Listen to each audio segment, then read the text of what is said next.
Hi, and welcome to the DataMiner Administrator training.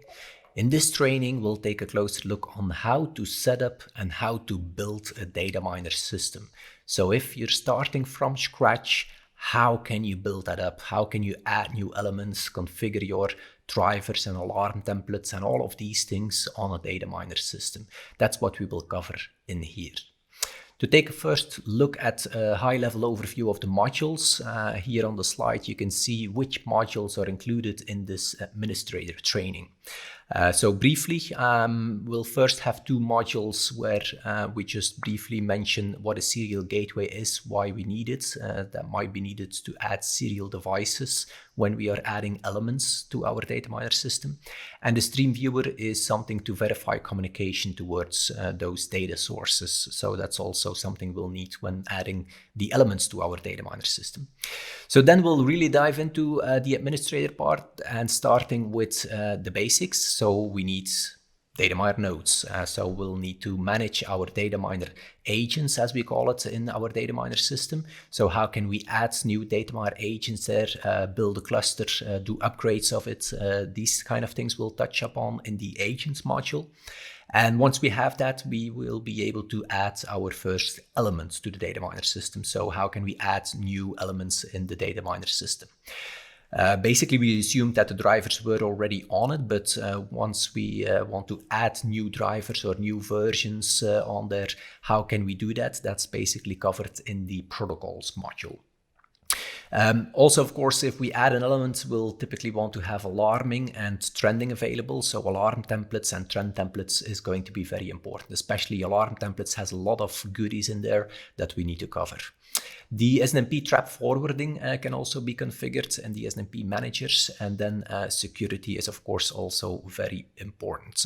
Who has access to which parts of your DataMiner system, who can do what in your DataMiner system, that's something we will go more in depth on in the security module.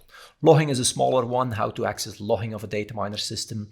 And then we're going more to some more system settings, like how to configure the backup of your DataMiner system. So if something would happen, that you can revert back to an older backup of last night, for instance.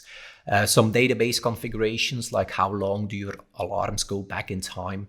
How to build that view structure, because if you're adding more and more elements to your DataMiner system, how to keep that nicely structured in that surveyor tree structure. How to send out email notifications or text messages to your cell phone. It's something we cover in the notifications module. The scheduler, you can add scheduled tasks to the DataMiner system to reconfigure certain things or maybe send out an email report. Creating Visio files, that's going to be an important one as well, because we want to have some nice graphical layer on top of our DataMiner system. So how can we build that graphical layer? It's based on Microsoft Visio files, but how do you get started? Where do I find the necessary information? So we'll get you started there. Then we'll also create a redundancy group and add services to our DataMiner system. So how to add that service layer on top of your elements. And we'll also touch upon some of the advanced configuration. That's more like one-off changes you might want to do in your DataMiner system. So I'll mention a couple of highlights in that module. And we'll wrap it up with the reporter template. If you combine that with the scheduler, you can send out a nice email every morning, for instance. So those are the modules we will cover in the administrator part.